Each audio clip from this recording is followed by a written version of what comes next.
እኔ የታሰርኩት ተስፋ ቆርጬ ነው። እንዳውም እንዲገሉ ነው የፈልግ የነበረው። ለምን? የፈለግኩት ነገር ስላልሆነ ነው። እስር ቤት ሆኜ ደርግን ሰደቡ እንዲገሉኝ። አርቲስት ስዩም ተፈራ ከ1968 ዓ.ም ጀምሮ ላለፉት 50 ዓመታት ቴዎድሮስ፣ አቦጊዳ፣ ከርሞሰውንና መልእክትን ጨምሮ በርካታ የቲያትርና የፊልም ስራዎችን ተጫውቷል። አሁንም ድረስ በተለያዩ የትወና የቲያትር ዝግጅቶችና ግጥሞች እንዲሁም የሚያስተምር ሲሆን ዛሬ በተለይም ስለ ወጣትነት ዘመኑ ደሳስ የሚሉ ታሪኮችን እያነሳን በዛ ውስጥ ሞጋችና ለየት ያሉ ምልከታዎቹን እያጫወተን አብሮን ይቆያል።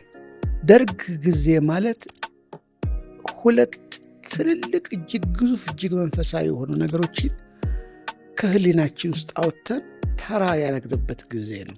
እግዚአብሔርንና ንጉስን ነው ያወረድነው። የንጉሱ እኮ ስም ህግ ነበር።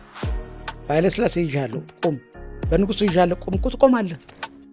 ሁላችን ውስጥ ያለ ሰው አለ፣ መልካም መሆን የሚፈልግ ለጋስ መሆን የሚፈልግ ጃነኝ መልካም ነገሮችን መሆን የምንፈልግ ነን ሁላችን፣ ግን አንችልም። አብራችሁን ቆዩ።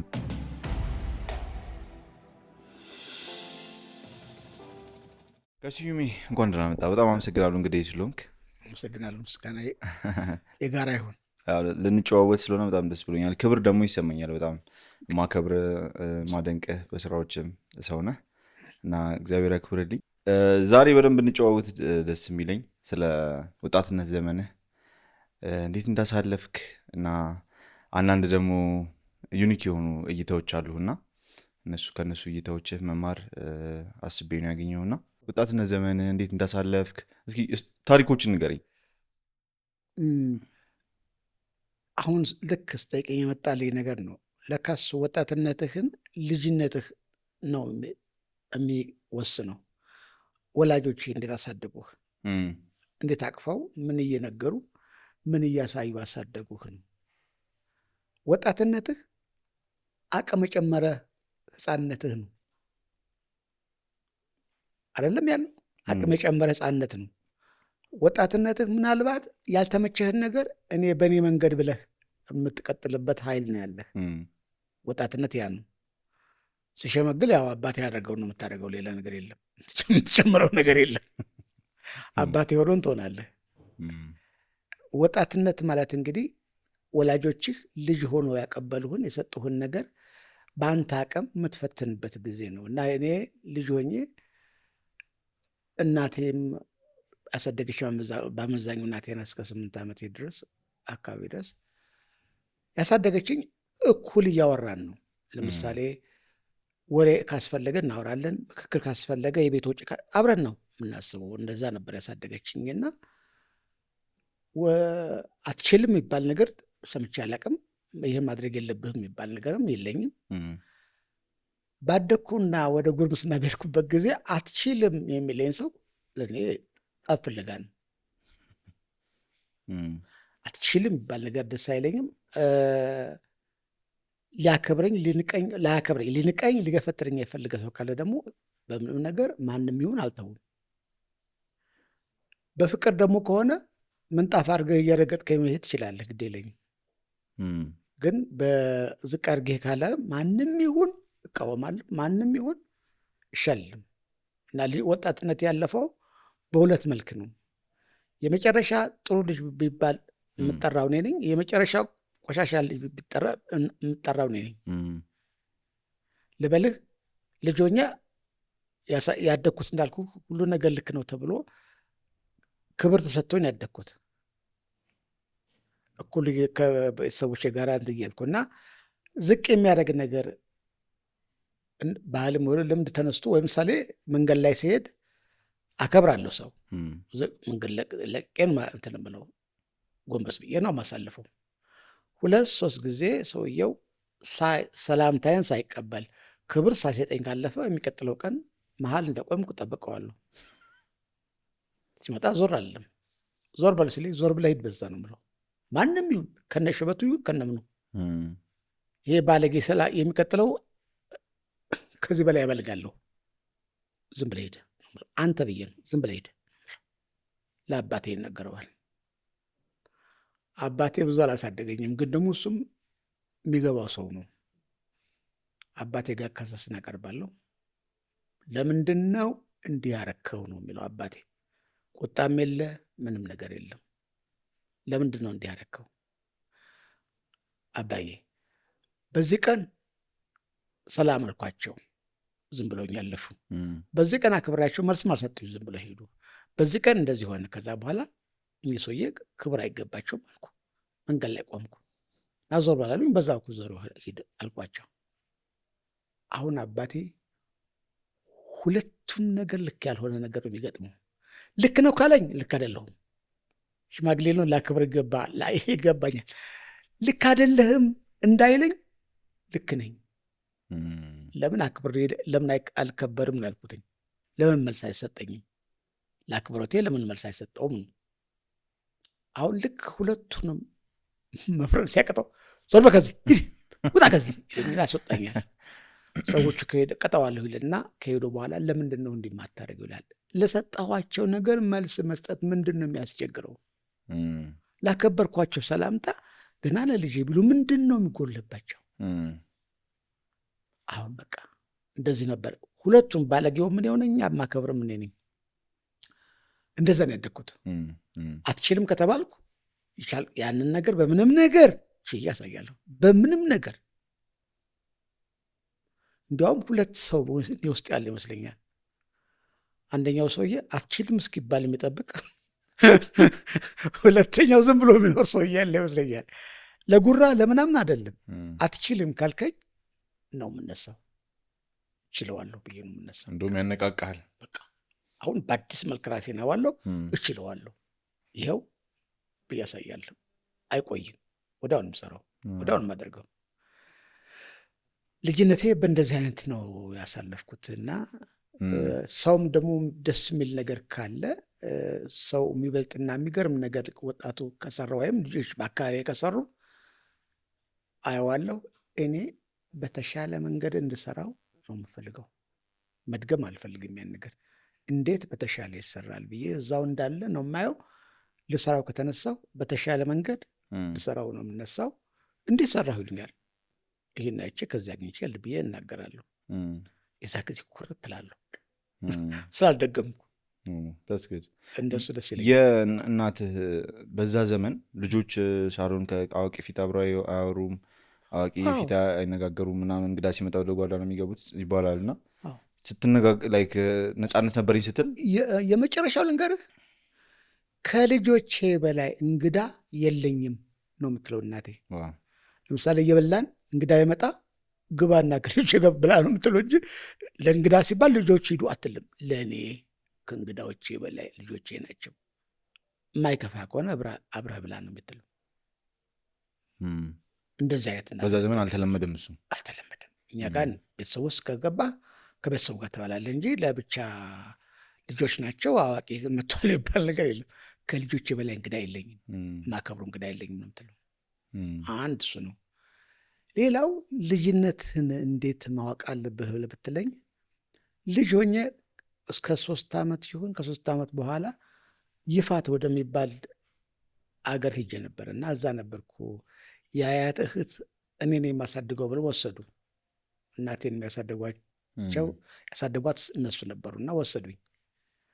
እዛ እንዳለው ይህንን ባህሬን እዛ ልካ ልጅ ሆኜ ያሳያለሁ። ገና ልጅ ነኝ። ሁሉ ነገር እኔ ማድረግ አለብኝ ነው የምለው። ያየሁትን ማድረግ አለብኝ ነው። እና ግርም የሚላቸው እጅግ የሚገርሙ ሰው ነበሩ። ጻት ያሉ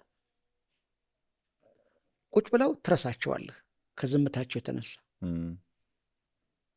ስም ብለው ነው የሚያዩ እና ዝም ብለው ነው የሚሰሙት። እሳቸው ሰውዬ እናቴ ልትጠይቀኝ ስትመጣ ድምፅ አውጥተው ተናገሩ። በሰሙ አሏት። የእናቴ ስም በሰሙ ነው። ይህን ልጅሽን ወሰጀው፣ ይሄ ገጠር የእሱ ማደጊያ አይደለም፣ ወሰጀው። ልጅሽ ሀ ሲሉት ቀድሞ ሁ የሚል ልጅ ነው። ውሰጅና አሳድጊው፣ ይሉንታ እንዳይዘሽ ብለው ነገሯት። ደነገጠች። የማይናገሩ ሰውዬ ናቸው እንዲህ ያሉት። ይዛ ያለች እና አዲስ አበባ መሄድ ጀምር። እሳቸው ናቸው የመጀመሪያ ያዩኝ።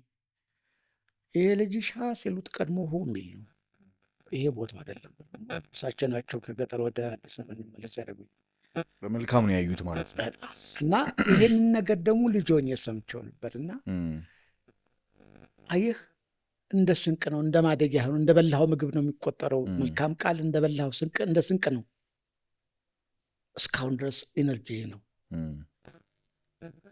ልጅ ሲታደግ በመልካም ቃል ማሳደግ፣ ተስፋ ባለው በትልልቁ ነገሮች ማሳደግ ራሱ ትልቅ ልጅ ማኖር ነው፣ ሕያው አድርጎ መቅረጽ ነው። እና ለእኔ አሁን ላለሁበት ነገር ያ የሰማሁት ቃል ያ የተነገረው ቃል እኔን ሼፕ ያደገኝ ወይም እኔ ውስጥ ያደገ ነው ይመስለኝ በደንብ እንትኑ ነፃነቱ። አሁን እኔ አያቴ ጋር ነው ያደግኩት እና በጣም ነፃነት ተሰምቶኝ ነው ያደግኩት። ደፋር ነኝ እና ግን አንዳንዴ የሆነ ያው ሁሉም መልካም ጎን ደግሞ በግልባጩ እና የጎዳ ወይም ደግሞ ላይክ መጥፎ ሳይድ የምትለው ነገር አለ። ነፃነትህ ምናልባት በጣም ቆጥብ ሆንኩ ብለህ ያሰብክበት? ያዘንኩበት ነገር የለም። ሁለት ነገሮች ናቸው። አንዱ አያቴ ደግሞ አሁን አያቴ ስትል አያቴ ደግሞ የበዛ ለጋስ ነበሩ። እስከምን ድረስ ያበዙታል። ማንኛውም የኔ ብጤ መጥቶ ከለመነ መጀመሪያ ውጭ አይሰጡም፣ ግባ ቤት ይላሉ። ያስገቡ ወንበር ላይ ወጥ ካለ በወጥ የሚጠጣ ነገር ካለ የሚጠጣ ነገር አድርገው ቁጭ በል ይላሉ። አክብረውት ቤት ይገባል፣ በሳህን ይሰጠዋል፣ ብላ ነው የሚሉት። ይዘው በዞር አቅም አይሆን እህል ተሸክመው አቅም አይሆን ቁጭ በለ ብላ ነው የሚሉት። አይሰጡም። ብዙዎቹ ይገርማቸዋል። ይህን ያለርቦኝ ነበር እንደ ይላሉ ከበሉ በኋላ። ለጋስ ናቸው አያቴና የእሳቸው ማንነት በጣም ነው እንትን መለኩስት ናቸው። በነገራችን ማለት እስከምን ድረስ ነው ነፍሴን ሰፊ አድርገው ያሳደጉት እሳቸው ናቸው እያስባሉ። ማወይ ገበያ ወጡ ከተባለ የት ናቸው? ገበያ ወጡ። አይ ሰው ይዘው ይመጣሉ ይባላል። የምር ነው ሰው ይዘው ይመጣሉ። ከትም ቆመህ ተክዘህ ካዩህ አያልፉ። ምን ሆነህ ነው ልጄ? እንደዚህ እንደዚህ ሆኜ ነው። እና የምታድርበት ቦታ የለህም? ዘመዶችን አላገኛቸውም? ና ዘመዶችን እስክታገኝ ብለው ዘመዶችህን ከተማ ሙሉ አስሰው ፈልገው ያገኛሉ። ቀጨኔ ከተባለ ቀጨኔ ሄደው ቀጨኔ አስሰው ያገናኛሉ። ከጠፋ በል እንግዲህ እዚሁ ስራ ፈልግ፣ ለጊዜው እዚህ አስጠጋሃል ይላሉ። እንደዛ ናቸው ማለት አያቴ እንደዛ ናቸው። እነኝህ ያሳደጉኝ ሰዎች ናቸው ስጋዬ ላይ ሌላ አጥንቴ ላይ ሌላ ስጋ እንዲበቅል ያደረጉት እነሱ ናቸው ብዬ አስባለሁ። አሁን እነሱን እየመነዘርኩ ነው ያለሁት ብዬ አስባለሁ። እኔ ምስክርነት ሰምቻለሁ ስለአንተ። ስዩሜ በጣም ቅን ሰው ነው፣ ለጋስ ነው። በተለይ መስጠት ላይ ካገኘ ያለውን ሁሉ የሚሰጥ ነው ብለውኛል። እና እሱ እንግዲህ ሰዎች ይመሰክራሉ። ያው አያት ያሳደገን ሰዎች እኛም እንደዛው ነው።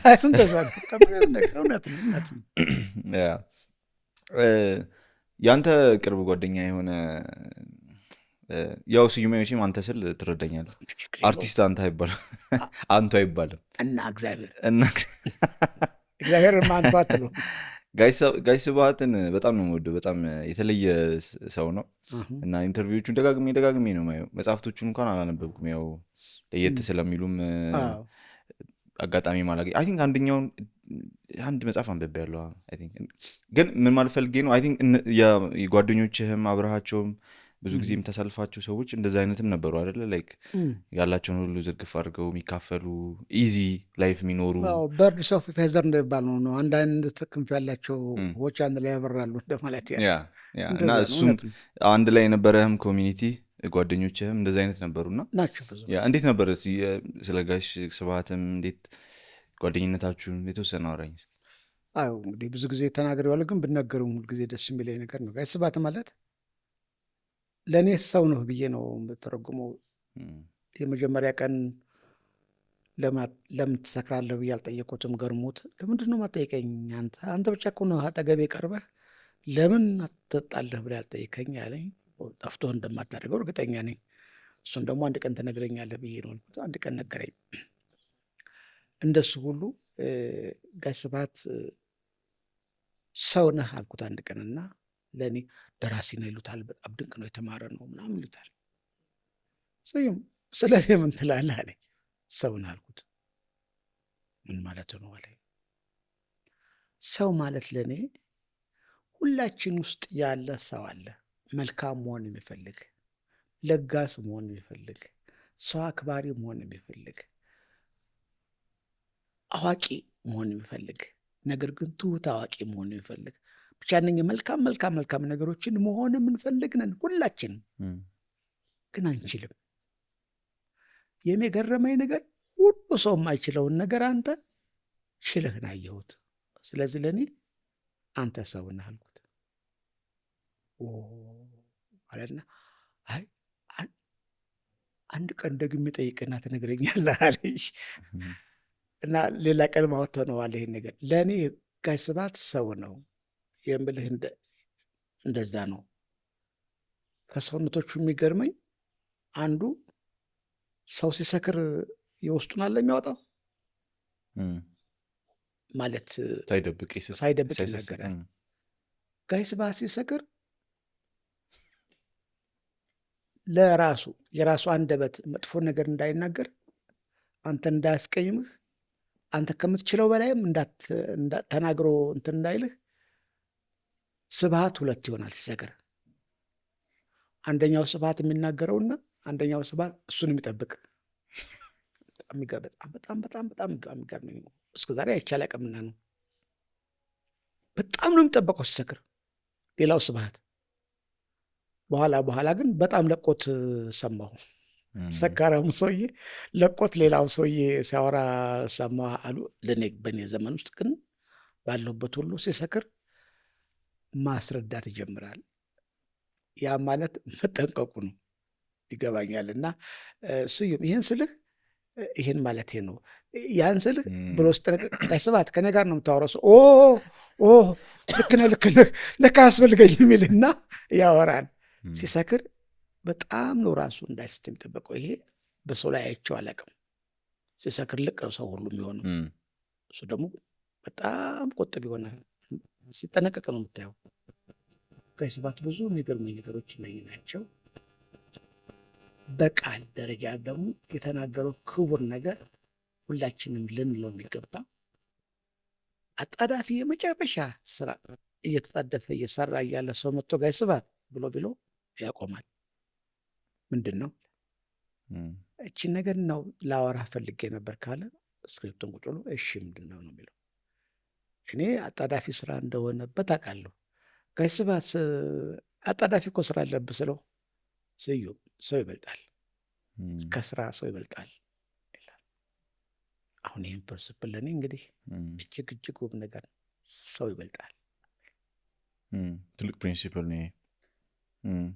በጣም ነበር የሚገርመኝ።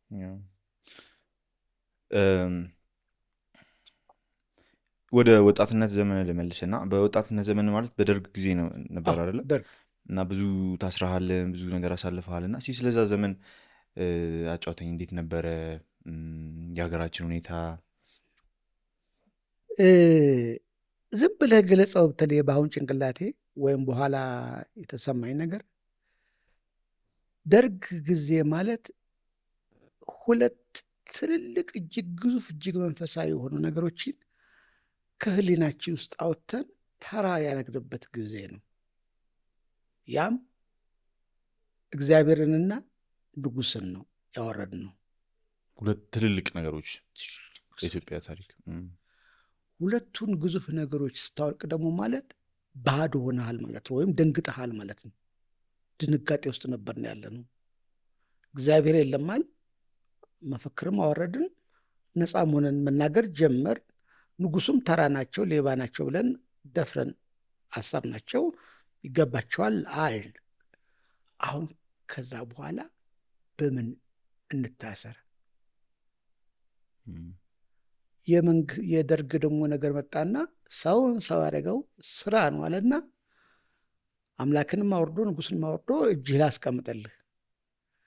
እጅህ ላይ አይደለም መጀመሪያ ስራ ያስቀምጠልህ፣ ጭንቅላት ውስጥ ነው። ጭንቅላታችን ውስጥ አውጥተን ገና መያዝ ስንጀምር ጦርነት ሰጡን። ቆይ ስራው አያስፈልግም፣ መጀመሪያ ጠመንጃ ነው አሉና ጠመንጃ ሰጡን። በጠመንጃው አንተኛው ፖለቲካ ልክ አይደለም፣ የኛው ፖለቲካ ልክ አይደለም ተብሎ መገዳደል ተጀመረ። ወዲያው ደግሞ የሶማሌ ጦርነቱ፣ ወዲያው ጦርነቱ በጦርነት አሁን እግዚአብሔርን አውርደን በእጃችን ያለው እስካሁን ድረስ ጠመንጃ ነው። አልጣልነውም። ሰውን ስራው ያደረገው ሰውን ሰው ያደረገው ስራ ነው ብለን ወደ ስራ ጎንበስ ያለበት ጊዜ የለም። ወደ ስራ ጎንበስ ሳንል አምላካችንን ከላይ እንዳጣን ንጉሳችንን ድሮ እኮ የንጉሱ እኮ ስም ህግ ነበር። በኃይለሥላሴ ይዣለሁ ቁም፣ በንጉሱ ይዣለሁ ቁም እኮ ትቆማለህ። ስማቸው እንኳን እኮ ህግ ነበር፣ ትቆማለህ። ፖሊስ በሌለበት በህግ አምላክ ይዣለሁ፣ በንጉሱ ይዣለሁ፣ በዛው ትቆማለህ። አሁን እኮ ፖሊስ ቁም እያለህ እንኳን ፊሽካ እየነፋ እኮ ትሮጣለህ። ከዚህ ተነስቷል የሆነ ነገር። ያ ያነሳ ነው ባዶ ቦታ ነው። እስካሁን ድረስ ቦታ አልተመለሰለትም። ጭንቅላታችን አሁን ባዶ ነው። የሚገዛው የለም። ስራም አልገዛው፣ ንጉሥ አልገዛው፣ አምላክ አልገዛው። ዝም ብለን እንረባብሻለን። ዘመኑን ይኸው ካልከኝ እንደዛ ነው የማየው። ደርግ ንጉሥና እግዚአብሔር እንዳወረደ እጃችን ላይ መዶሻ እና ማረሻ አስቀምጦልን ቢሆን ኖሮ ጥሩ ሰራተኞች እንሆን ነበር። ምክንያቱም አወርደናላ። በግድም ቢሆን በወድ እኮ ዝቅ አድርገን ነበር እግዚአብሔርንም ንጉሱንም አይደለም እንዴ? ግን ከፍ ያደረግነው ነገር ሳይኖር ጦርነት፣ ግን ከፍ ያደረግነው ነገር ጦርነት ነው። እስካሁን እንደቀጠለ ነው ያለው። እንግዲህ የማየው እንደዛ ነው። በሰዓቱ ግን አይዲዮሎጂዎቹን አምናችሁባት ነው አይደለ? ላይክ የምርግ የሚያነብ ትውልድ ነበር፣ የተማረ ትውልድ ነበርና የእውቀት ነው አይደለ? እንደዛ እንዲሆን ያደረገው ወጣቱ እውቀትህ በዚህ በኩል ይወጣል ተብሎ ተነግሮ በሩ የማይከፈት ከሆነ እውቀትህ እውቀት መሆኑ ቀርቶ አመፅ ይሆናል። በሩን ሰብሬ እወጣለሁ ወይም በሩ እንዴት ይሰበራል ነው። አልከፈት ካለ እንዴት እንደሚሰበር ነው። መስበርህ ደግሞ ለበሩ ጥሩ አይደለም። በኋላ መዝጋቱን ትፈልገዋለህ። ስለዚህ ሰብረህ እንድትወጣ ነው ግድ የሚያስገድድህ መማርህ። አሁን በአመዛኙ ሰብረን ወጣን። በራችንን ያበላሸ ነው። ድጋሚ ምንም ነገር እንዳይዘጋ አድርገን ያበላሸ ነው። አንድ ለምን ወደዚህ ሀሳብ እንደመጣሁ ባይገባኝም ጥያቄህ እንደዛ አይነት ነገር አለው። ሸረፍ ያደርገዋል። ያ ላይክ እውቀቱ ነው። አዋቂ ትውልድ ነበረ። ትጠይቃለህ። ሪዝነብል ነበር አክሽኑ ግን ነበር። ለምን ንጉሠ ነገሥቱም የሚጠየቅባቸውን ነገር ከመመለስ ይልቅስ መሸሽ ዞር ማለት እየፈለጉ ነው። በተለይ ትዝ ይለኛል በእኛ በዘመናችን ንጉሠ ነገሥቱ ስልጣናቸውን ያስረክባሉ ተብሎ ነበረ። ዩኒቨርሲቲውም ጥሩ አስተማሪዎች አውጡ። በቃ ጥሩ ተስፋ ታገኝቶ ነበረ። ሰሊጥ በዛ በነበረበት ሰዓት በቃ ንግድ ሁሉ አራሽ ለመሆኑ ከዩኒቨርሲቲ ሁሉ እየወጡ አራሽ ለመሆን ባንክ ተበድሮ በቃ ሁሉ ሰው አራሽ ለመሆን ሰራተኛ ለመሆን ምናምን ተነስቶ ነበር። ያ ነገር እንዲህ እንዳለን እሳቸው አንቀይርም አሉ፣ አልቀይርም አሉ። መጣና ደርግ መጣ። አሁን በዚህ ዘመን ወጣቱ የራሱ ሀሳብ አለው፣ ፖለቲካል እይታ አለው። ይሄ ቢሆን ያ ቢሆን የሚል ከሚያነበው ነገር አንጻር ተነስቶ ደግሞ ወጣት ስንሆን ደግሞ ፓሽንም አለ፣ አብሮ የጋለ ስሜት አለ ለምናምንበት ሀሳብ እና አሁን አንተ ዛሬ ላይ ደግሞ እድሜ ጨምሯል፣ ሰከን ብለሃል። ከስሜት ይልቅ ማገናዘብ ይበልጥ ያሸንፈሃል። እና አሁን መለስ ብለህ ስታየው ራስህን ለዚህ ዘመን ወጣቶች ላይ ምን ትመክራለህ? አሁን የምናምንበት ፓሽኔት የሆንበት አቋም አለን።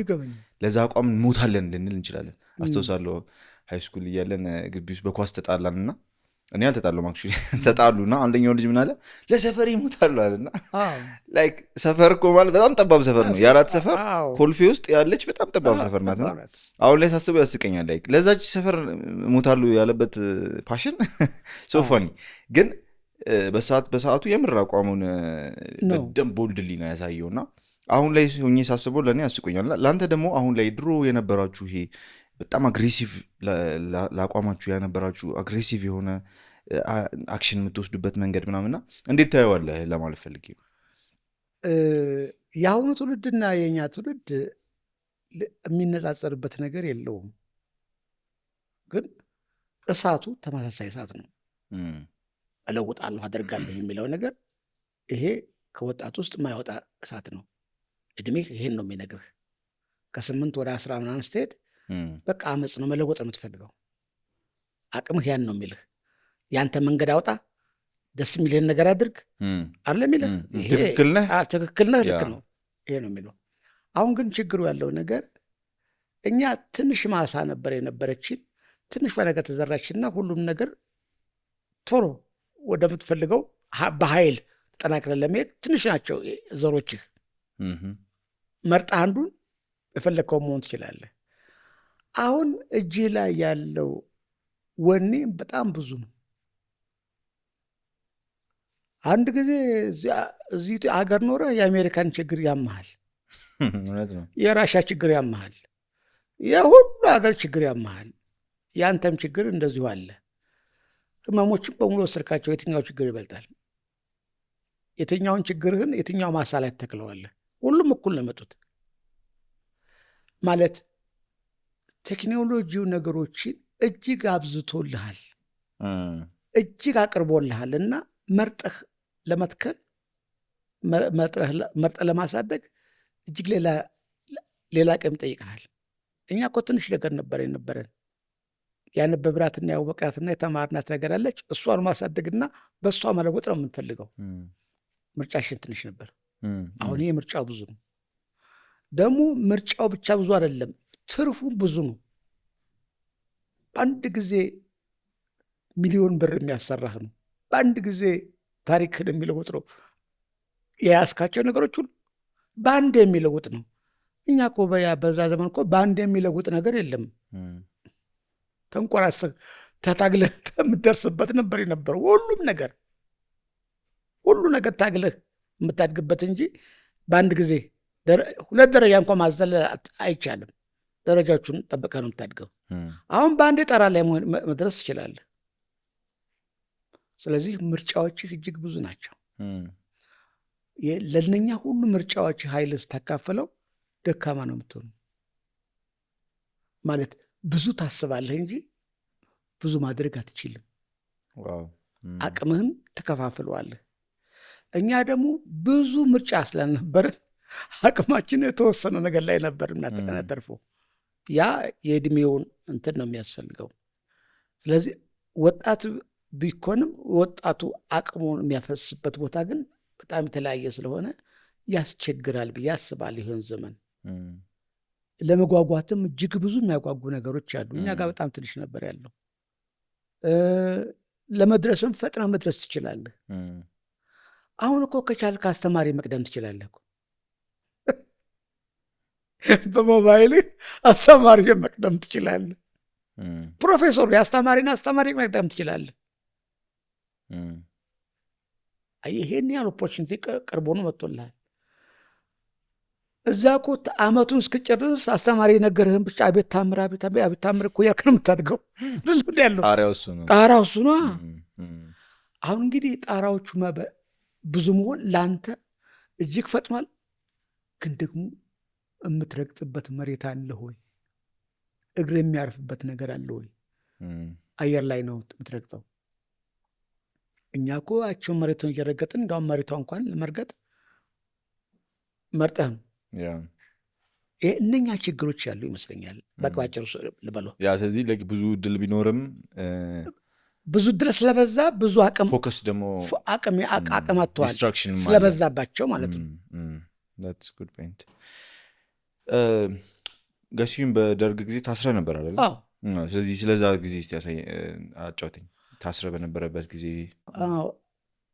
ይኸውልህ እድሜን ነው አሁን ደግሞ የምትነግረው። አሁን ይሄ ስዩም አመፀኛው ስዩም ልበልህ ወይም ደግሞ በቃ ያመነበት ነገር ማን የሚናገረው? እኔ ነኝ ብሎ የሚናገረው ስዩም አለ። አብራይ ደግሞ ስትሆን ደግሞ እንደ ማንኛውም ሰራተኛ ተራ ሆኜ መስራት እችላለሁ። አለዛ ደግሞ አመፀኛ ነኝ። ግድግዳው ይሄ ነው ካልከኝ ደስ አይለኝም። አሁንም ቢሆን ደስ አይለኝም። አቅም አይለኝም እንጂ አጥር ስታበጅበት ምንም ነገር ደስ አይለኝም። መች ነበቂ ታወቅና ነው አጥር የሚበጀው እላለሁ እኔ። 4 ነጥብ አድርገህ ከነገርከኝ 4 ነጥብ ምን አውቀህ ነው የምታስቀምጠው አንተ? 4 ነጥብን እኮ ማስቀመጥ የሚችለው እግዚአብሔር ብቻ ነው። ጨርሶ ስለሚያውቅ እሱ ማስቀመጥ። አንተ ከየት መጥተህ ነው 4 ነጥብ? በቃ ይሄ ነው ይሄ ብቻ ነው ስለኝ እንዴ ብቻ አንቶ በቃ ዝም ብለህ እስከዚህ ድረስ ይሄ ነው ብለህ ቀጥል። የሚቀጥል ነው እንጂ አንተ 4 ነጥብ አታስቀምጣለሁ። ከሰው ጋር ጣላለሁ 4 ነጥብ ካስቀመጠ ማለት ለምሳሌ ለበልህ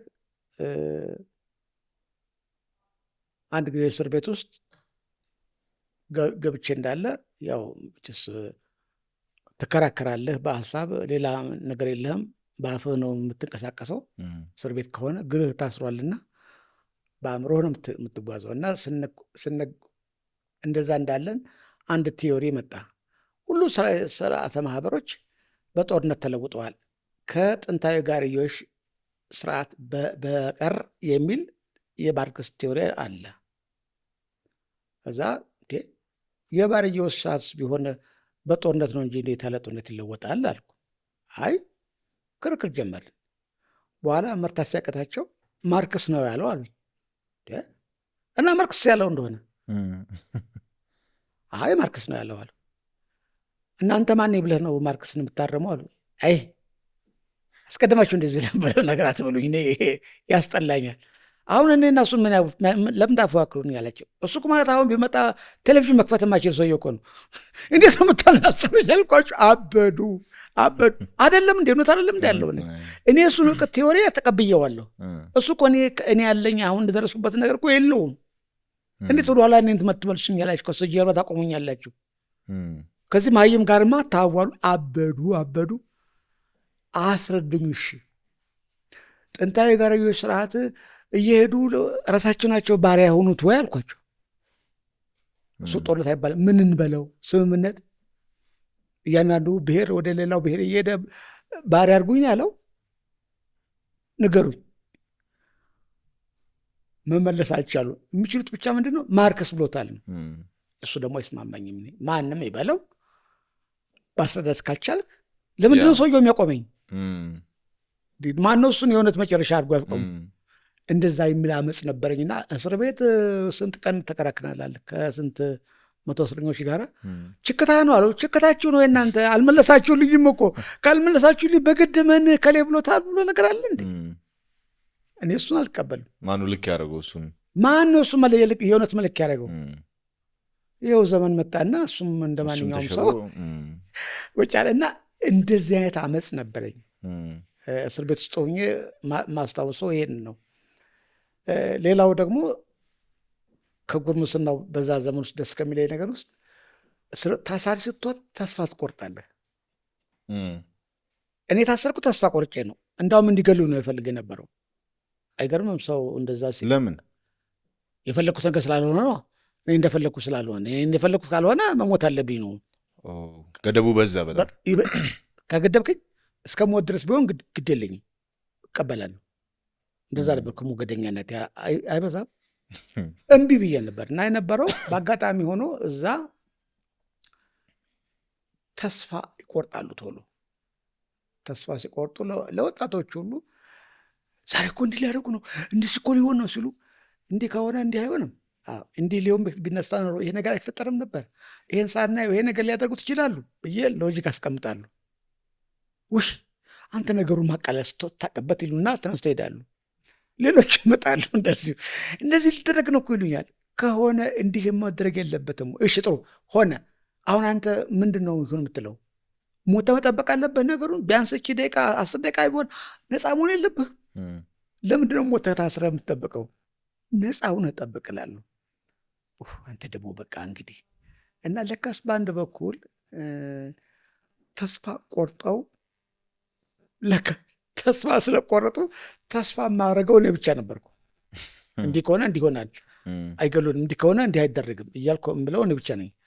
ስለዚህ ሰው ሁሉ ችግር ካለው እኔ ጋር ነው የመጣው። በዛውም ለመጽናናት ተስፋ እንኳን አትሊስት በቃ እኔ ተስፋ ሆኛለሁ። እኔ እኮ ራሴ ሞት ፈልጋለሁ። እግዚአብሔርን በዚህ ላይ ላመሰግነው ፈልገው ነገር ይሄንን ሞት የፈለግኩት ስታሰር አቦጊዳ ቀይ የሚባለው ቲያትር እኛ ጋር ተጠንቷል። ስክሪፕቱን ወድጀዋለሁ። እኔ እሱን ልሰራ ስል እንደታሰብኩት ስለዚህ በቃ ብሞትም ለውጥ የለውም ብዬ በጣም ተስፋ ቆርጫለሁ። እዛ ደግሞ እስር ቤት ደግሞ ሁሉም እስረኛ ለቀው እየሰራ ሲመጣ እኔም ብቻ ከለከሉኝ። ታውቃለህ ለምን እንደከለከሉኝ? አሳሪዎቹ ምን እንዳሉኝ? አንተ ለአሳሪዎቹ ታስፈልጋለህ ነው ያሉኝ። በዚህ አረፍተ ነገር እንዴት እኔ እከለከላለሁ? አንተን አልቅም በቃ አሉኝ። ቃመጽኳ መሞት ነው ፈልገው። ስለዚህ ደርግን ሰደብኩ። እስር ቤት ሆኜ ደርግን ሰደብኩ እንዲገሉኝ። ከመግደል ይልቅስ አደነቁኝ። የምር አደነቁኝ። በጣም ገረማቸውና ግርም ብሏቸው ተዉት ማሰሩንም እና ግን ይጠብቁኛል። ጭራሽ እንዳውም እንዳላዝን እንዳልተከሱ ልበልህ እስር ቤት ውስጠኝ ወደ ሌላ የሆነው ለምን ያን ያህል እንደሄድኩ ለካስ ደፍሮ መናገርም ደፍሮ እውነትን መናገርም መልካም ነገር ነው። እንድትታይ ያደርግሃል። ድብስብሱ እውነት ነው ደስ የማይለው ውሸትና እውነት አደባልቀን እኔ እውነት ነው ነገር እንደዚህ ነው አይደለም ብዬ ነው የምናገረው። እስር ቤት ሊፈቱ ፈልገዋል። እኛ ጋር ሰፊ አዳራሽ ስላለ የቀበሌው ከፍተኛው ሹማምንቶች መጡና ምክር እያደረጉ ድንገተኛ እኛ ወተን ፀሐይ እየመታን ነው ከአዳራሻቸው መተን ከዛ ትፈለጋለህ አሉኝ። ደነገጠ እስረኛ ሁሉ፣ እኔም ደነገጥኩ። ምክንያቱም የከፍተኞች ባለስልጣን ነው እዛ የሚገባው። ግባ አሉኝ። አንድ ወንበር ተቀምጧል። ምንድን ነው አልኩ። እስረኛ ተቀመጥ አሉኝ እና እስረኛ ልንፈታ ነውና የምትለው ሀሳብ አለ ሆይ አሉኝ። እስረኛ እንደሆንኩ ረስታችሁታል እንዲ ያልኳቸው። ሳቁና እንግዲህ ለማስተያየት እንስጠን ምን እናድርጋሉኝ። ጥሩ ያፌን ነው የልቤን ነው የምነግራችሁ አልኳቸው። ሳቁ በጣም ምክንያቶች የልብህን ንገረኝ አሉ። ነገርኳቸው። አንደኛ ከኢምፔሪያሊስት ገንዘብ እየተቀበላችሁ እናንተ የሀፓ ልጆች እያላችሁ ስማችን እያጠፋችሁ ነው በሬዲዮ በጋዜጣ የምትናገሩት። እንዴት ነው አሁን ልትፈቱና ህዝቡ የሀፓ እስረኛ ወደ መንግስት እንዲመለስ እየፈለጋችሁ ነው? ህሊናችንን ይህን ያህል ሰድባችሁ ነው ወይ አባል ማድረግ የምትችሉት? ሊስትሮ ከሚጠርግበት ፍራንክ እያዋጣ እንደሚሰጥ አታውቁም ወይ? ይህን ሰውዬ ከአሜሪካን ዶላር ተቀብለህ ነው ብለህ ሰድበው እንዴት ብሎ ነው ህሊናውን ሰድበህ እንዴት ብሎ ነው ወደ አንተ የሚመለሰው? ሰድበዋል፣ ሰድባችሁታል። እኔም ሰድቧችሁኛል። ኢምፔሪያሊስት የሚባለውን ነገር አላውቅም። ፔፐር አነሳ ነበቡ። ትክክል ነው አልኩ። ትክክል ነው ስላልኩ ያዛችሁኝ። በቃ ያሰዋል። ይሄ ነው የሆነው። እኔ ማንም አላስተማረኝም፣ ማንም አልመከረኝም፣ ማንም አላሰልፈኝም። አሁን ልክ አይደለም ይሄ አሳሰብ ፈጽሞ ልክ አይደለም እና ምን ይደረጋሉ? እኔ ከመንገድ ላይ ያነሳሁትን ቲዮሪ ካለ በቲዮሪ ሙቱትና ባዶ አድርጉት። እኔ አልቆረብኩ ከሱ ጋር ልክ መሰለ የተቀበልኩ። ልክ አይደለም የሚለው ቲዮሪ አምጡና ሙቱት፣ አሸንፉት። ከተሸነፈ እኔ ምን ይሰራልኛል? አልቆረብኩ ከሱ ጋር። ፍራንክ አልሰጠኝ፣ ደሞዝ የለኝ። በጣም ደስ አላቸው። እናመሰግናለን ስለሰጠን አስተያሉ። ደስ የሚለው ነገር ሳምንት ባልሞላ ጊዜ ውስጥ ጥሩ ቴዎሬቲሽያን ሰው አመጡ። ጥያቄዎች ካላችሁ ጠይቀው ተወያዩ።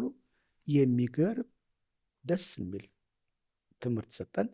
ደስ የሚል ውይይት አካሄድን። ሰውዬው ከሄደ በኋላ አሁን እኛም ማወራን እንደዚህ አይነት ሰዎች እያመጡ ቢያወሩ ምን አለበት? ምን አለ እንደ ቢነግሩን ከሚሳደቡ በሚል ነገር ትንሽ እንትናለን፣ ግን አልቀጠለም። ግን ምኑ ነው ልነግርህ የፈለኩት እስረኛ ሆኜ እንኳን እስረኛ ለመፍታት እኔ ባለስልጣን አለሁም ጠይቀውኛል። ግን የመጀመሪያዋ ልንገርህ፣ እችን ረስቻታለሁ። ታስሬ ቁጭ እንዳልኩ በስንተኛው ቀን ነው የሆነ ውሃ እንትን የጠርሙስ ማጠቢያ ብሎ ሰፊ ገንዳ አለ። ከገንዳው ክብ ነው። ሁላችንም እዛ ላይ ሆነ ፀሐይ እንሞቃለን ወይም የምንሰራውን ስራ እንሰራለን። እና በአጋጣሚ ካድሬው መጥቶ እኔ ከኔ ጎን ተቀመጠ። የክልሉ ካድሬ ነው። ጉዲና ይባላል መስለኛል። በጣም መልካም ሰው ነበር። መልካም ሰው። እስር ቤት ውስጥ ምን ሊያደርገበት ታስሮ? እሱ አይደለም እሱም አልጎበኝል እንዴ ካድሬ በየጊዜው እየመጣ ያናግራል፣ ይሄዳል። አጠገቤ መጥቶ ቁጭ አለ። በአጋጣሚ ጋዜጣውን በትልቁ አዲስ ዘመን ሲከፍት በትልቅ ርዕስ ነጭ ሽብርን በቀይ ሽብር እናጠፋልሽ አለ። እናት ኢትዮጵያ በቀይ ሽብር ነጭ ሽብር እናጠፋለን የሚል ነገር አየሁት። ሳላስበው ነው ሳኩ ስስቅ ዞር ብሎ ምን ያስቃል አለኝ። ርዕሱ አልኩት። ርዕሱ ምን ያስቃል አለኝ። አይ እንዳው ኢትዮጵያ አንዱ ልጅ ሲገልላት ደስ ስላት አልኩት። በጣም ገርሞና አጠፈና ወሬ ጀመር። እንዲህ ስለሆነ እኮ ነው። አይ እንዲህ ስማታደርጉ እንዲህ አይሆንም፣ እንዲህ ቢሆን ነው እንዲህ ተግባባን። እንደ ጓደኛ ማውራት ጀመር። እስረኛ መሆን የቀረ ልክ ቡና ቤት እንደምታወራው አይነት ወሬ ልክ እንደሱ እናወራ ሆነ። ሰው ሆነን እናወራ ጀመር። በኋላ ስጠሩት እንጨርሳለን ይህንን ነገር ሌላ ጊዜ መተን እንጨርሳለን ብሎ ተነስቶ ሄደ። ሌላ ጊዜ ሲመጣ ማን ነው ምናምን ብሎ ስጠይቅኝ አርቲስት ነው ከአርቲስት ነው የመጣ ተብሎ ኪነት ብሎ በስሜ እንኳን አይጠራኝም። ከገባ መጀመሪያ የኔን ስም ፈልጎ ሰላም ካል ብሎ ነው የሚገባው። እስከምን ድረስ ልነግር ይችላለሁ። የእሱ ሰው ፍቅር፣ የእሱ ሰው ክብር። አንድ ጊዜ ከፍተኞቹ ሁሉም እያወጡ ሲገሉ የኛ ቀበሌ የኛ ከፍተኛ አልገደለም። አረ መንግስት ምን ይላል ብለው ከኛ አካባቢ ሰብስበው በመኪና ሊገሉ ሲወጡ በሩ ሲከፈት የእስር ቤቱ በር ሲከፈት ከዛ ደግሞ በር በጅፑ ሊገባ ሲል ተገናኙ። ምን ልታደርጉ ነው ሲል ልንገለን። መቼ ተጣራና ነው እነሱ የምትገድሏቸው መልሱ አለ። ተቆጣ። እነኛ ሊሞቱ የነበሩ ልጆች ተመልሰው እንትን አሉ። ከዛ ከእነሱ ጋር አወራ። አሁን ሲያስቡ ለካስ ኤኒ ታይም አወጥተው ሊገሉ ይችላሉ። ምክንያቱም እኛ አልገደላችሁም ተብለን እንጠይቃለን እኮ ነው ዋናው ሀሳብ። ፍራቻው እሱ ነው። ከእኛ ጋር ማደር ጀመረ። ታምነኛለህ? እስር ቤት ውስጥ ካድሬው ከእኛ ጋር መተኛት ጀመረ እንዳይገሉን። እንደዚህ አይነትም ሰው ነበረ በዛ ጊዜ ውስጥ።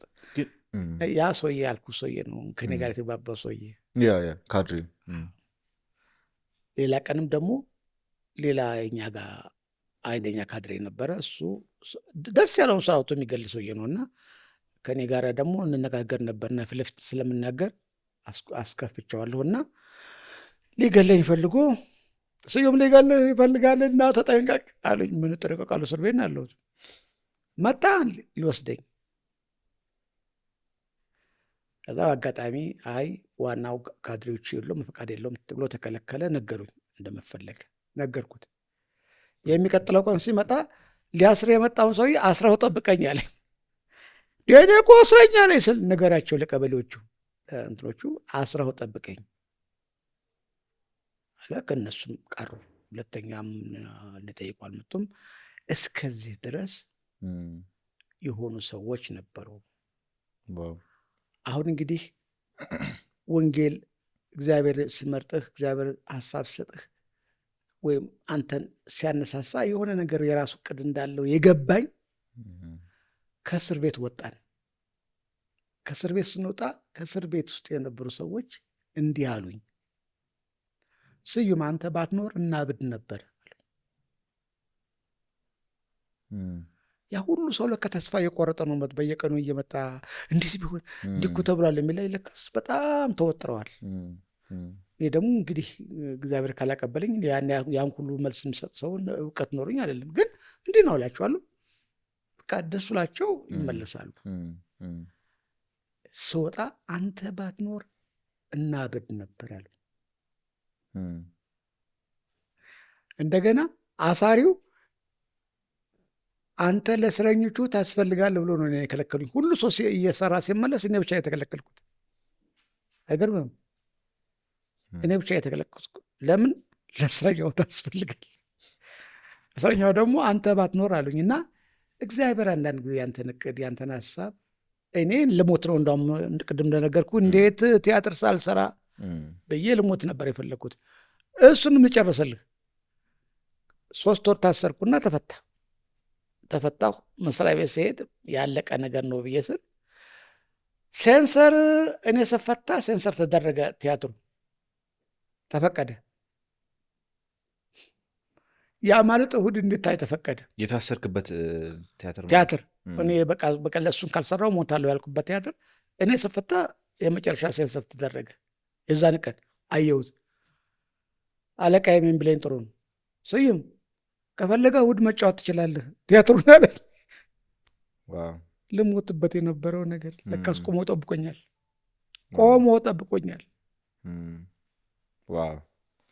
አየው የሰውና የእግዚአብሔር ሀሳብ ምን ያህል ነው የሚላይ።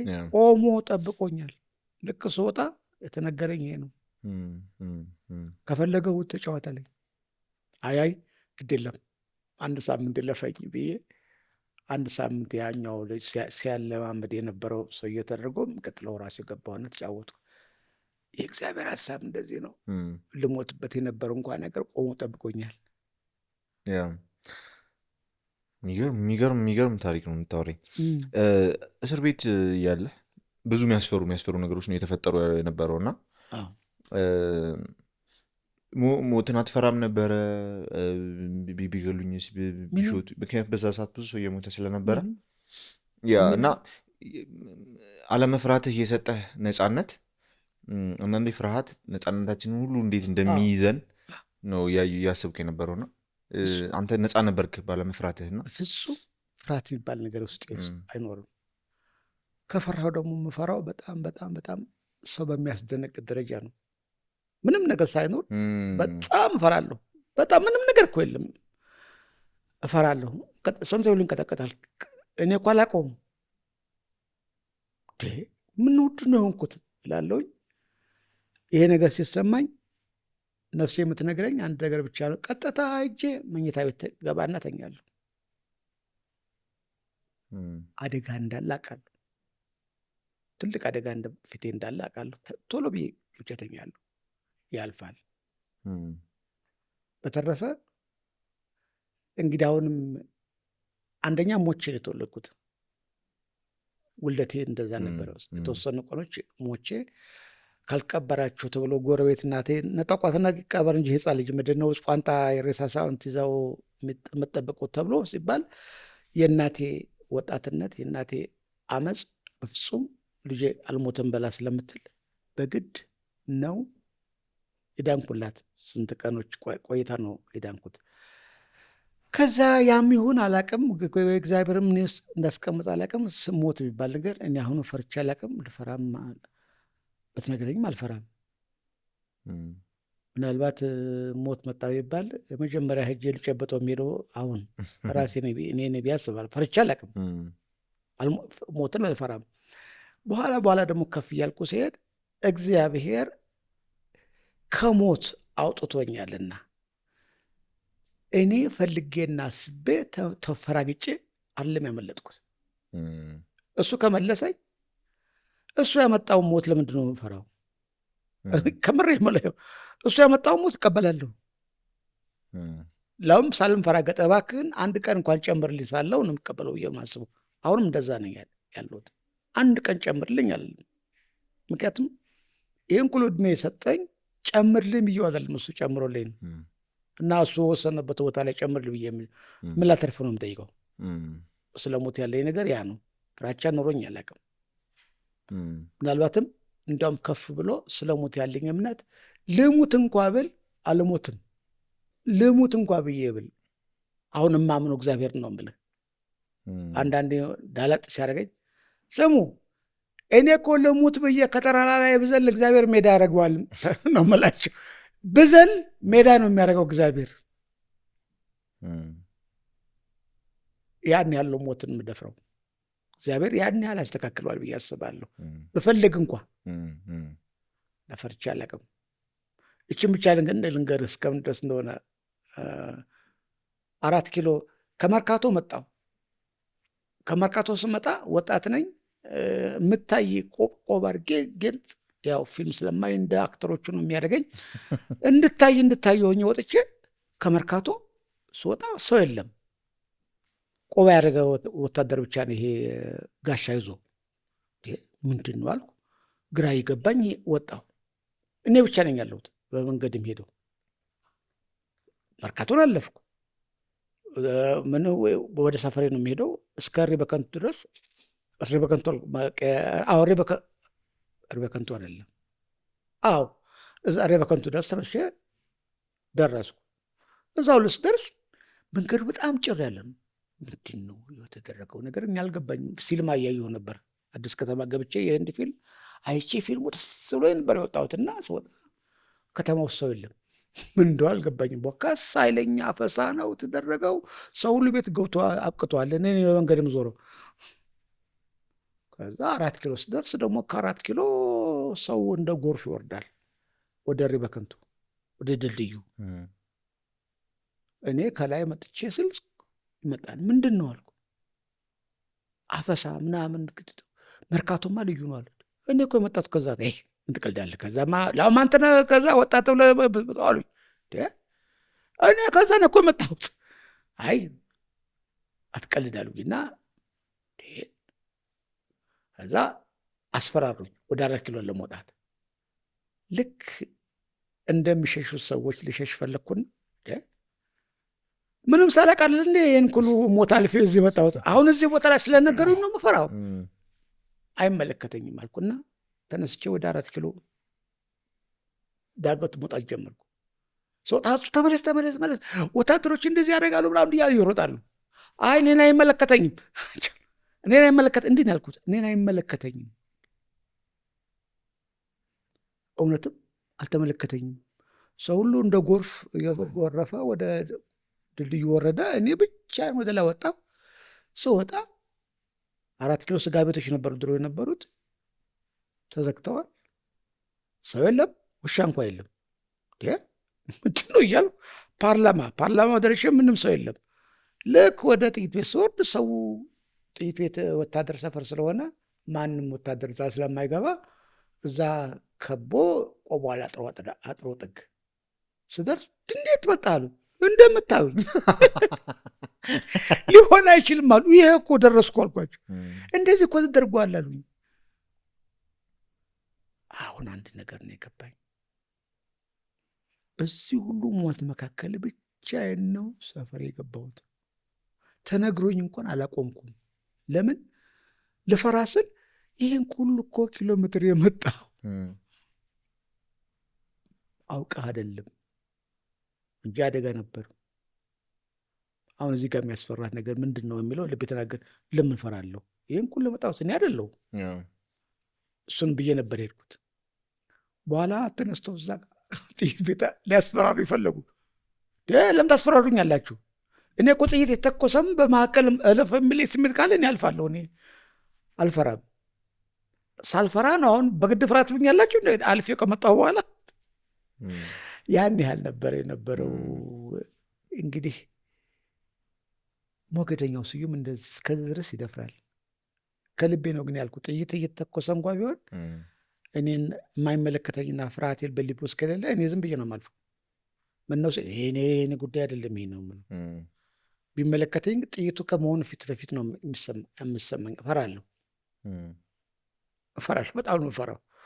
ያ የምፈራው ዓለም ሰላም በሆነበት ጊዜ ነው። እኔ ፈርቼ ልሞት ነው የምደርሰው።